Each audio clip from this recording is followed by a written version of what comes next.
이번에는 조합장 선거에서 발생하는 선거 범죄 중에 주요 선거 범죄 6가지를 간단하게 설명하도록 하겠습니다.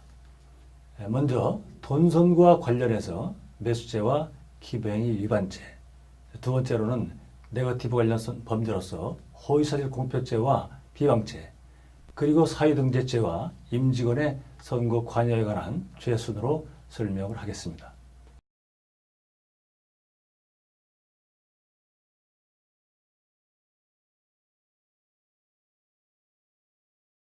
첫 번째로 매수죄를 설명하겠습니다. 매수죄는 선거운동 매수, 투표 매수, 후보 단일에 대한 매수를 처벌하는 규정입니다. 매수죄가 기부행위와 다른 점은 기부행위는 대가 없이 금품 등 각종 이익을 제공하는 행위를 의미하기 때문에 기부행위는 무상성의 특징이라고 할 수 있습니다. 이에 반해서 매수죄는 유상성, 즉 무엇인가의 대가를 제공하는 행위를 처벌하는 것입니다. 매수행위와 기부행위의 상대방은 특정이 되어 있습니다. 그 상대방은 바로 조합원과 조합원의 가족, 그리고 그들이 설립하거나 운영하는 기관단체 시설로 특정이 되어 있습니다. 기본적으로 그 외의 사람들에게 후보자가 금품을 제공하는 행위는 처벌의 대상이 아닙니다. 매수죄와 기부행위 위반죄는 제공하는 행위뿐만 아니라 제공의 의사표시만 하여도 처벌될 수가 있습니다. 사례를 보면은 후보자 매수는 후보 단일화 대가나 후보 사퇴 대가를 제공하는 것으로 주로 비현직 후보자 간에 벌어지기 쉽고 선거운동이나 투표의 대가로 조합원에게 승진이나 지위 제공을 약속을 하거나 자녀의 취업을 약속하는 등 다양한 이익을 제공하는 행위는 모든 후보에게서 발생될 수 있습니다. 매수행위는 유죄로 인정되는 경우 당선 무효형이 선고될 가능성이 대단히 높기 때문에 후보들은 이 점에 각별히 유념해야 합니다.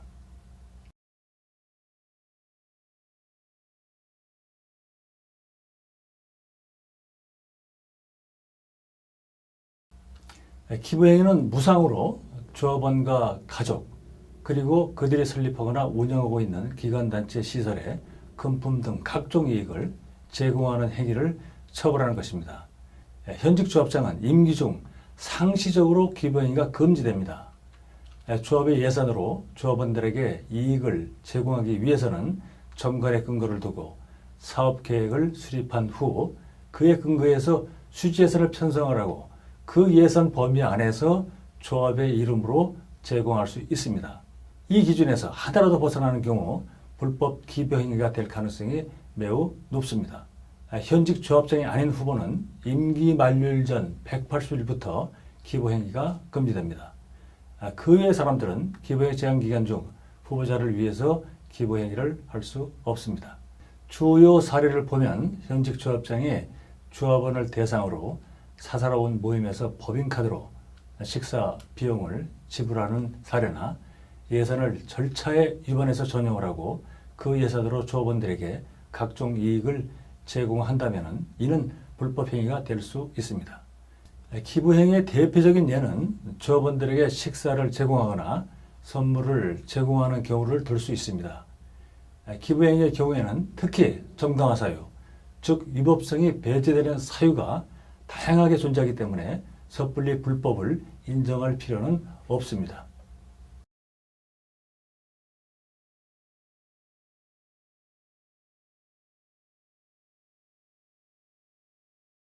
허위사실 공표죄에 해당하는 선거 범죄는 4가지 요건이 갖춰진 것을 말합니다. 당선 또는 낙선의 목적, 사실의 적시, 허위성과 허위성에 대한 인식이 바로 그것입니다. 먼저 허위사실 공표죄는 당선이나 낙선의 목적으로 허위의 사실을 공표하는 행위를 처벌하는 규정입니다.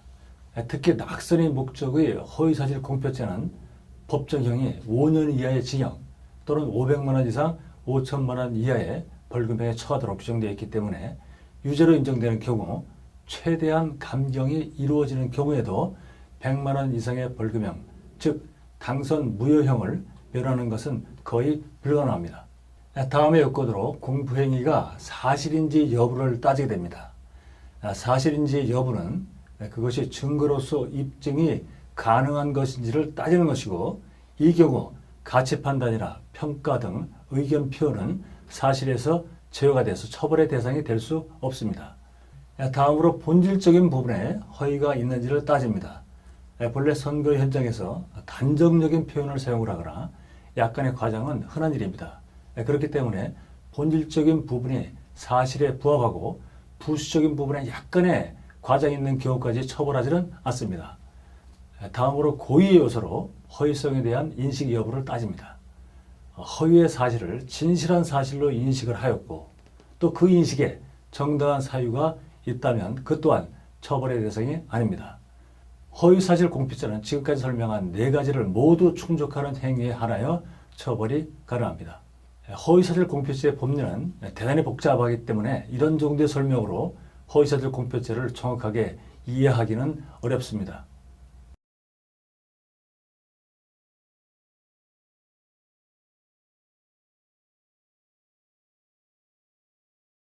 비방죄는 허위사실 공표죄와 비슷하고 또 형법상의 명예훼손죄와도 비슷한 범죄입니다.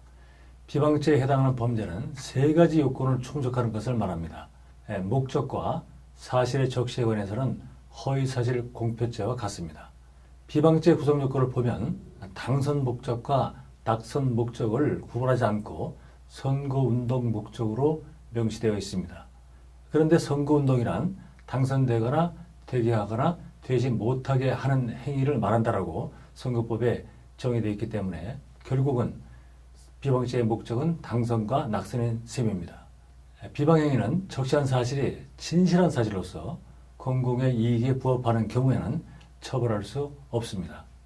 지난 선거에서 보여줬던 후보들의 불륜, 특혜 취업, 탈세 등을 적시한 행위는 비방행위에 해당하지만 그 정보가 유권자들이 후보자의 적격성을 판단하는 데 유용한 정보로 기능하기 때문에 적시한 행위가 공공의 이익에 부합한다고 보아서 처벌하지 않는 것입니다.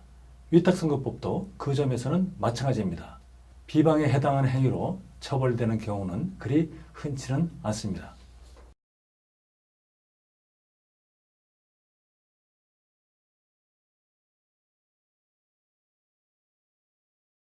무자격 조합원의 선거인명 등재 문제는 상당수 조합의 심각한 문제로 대두되어 왔습니다.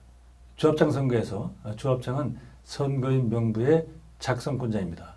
그렇기 때문에 무자격 조합원을 등재하거나 그 반대로 자격이 있는 조합원을 누락시키는 행위를 하거나 그러한 행위를 인지하고 있는 경우에도 조합장은 사회등재죄에 의하여 처벌될 수 있습니다. 관상의 하자로 무자격 조합원이 등재되었다면 그것은 형사처벌의 문제가 아니고 선거 무효의 사유가 될 수 있습니다. 지난 제1회 선거에서 무자격 조합원 13명을 의도적으로 선거인 명부에 등재한 행위로 현직 조합장이 구속된 사례가 있었습니다.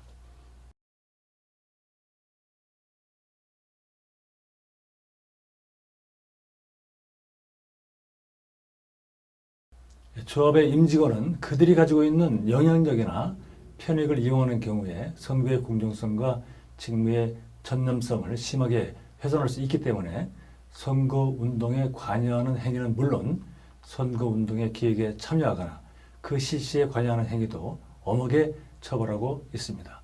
위탁선거법의 규정상 후보자 외에는 누구도 선거운동을 할 수 없기 때문에 조합의 임직원은 당연히 선거운동을 할 수 없습니다. 거기에 더해서 조합의 임직원은 후보자를 위하여 선거운동의 기획에 참여하거나 그 실시에 관여하는 행위도 할 수가 없습니다. 선거운동의 기획이란 일종의 선거운동을 위한 준비 행위라고 할 수 있고 선거기획의 의미는 대단히 광범위하다고 할 수 있습니다. 선거운동을 위한 준비 행위는 선거운동이 아니기 때문에 이 과정에서 후보자를 도와주는 것은 누구든지 할 수 있습니다. 그러나 조합원의 임직일의 경우 선거운동에 그 영향력이 대단히 크기 때문에 지위를 이용하여 선거운동의 기획에 참여하거나 그 실시에 관여하는 행위를 위탁선거법에서는 특별히 금지하고 있는 것입니다. 조합의 임직원이 조합장을 위하여 선거에 도움을 주는 일체 행위는 일단 이에 해당하는 것으로 볼 수 있습니다. 거기에 더하여 후보자에 대한 지지도를 조사하거나 발표하는 행위도 금지하고 있습니다.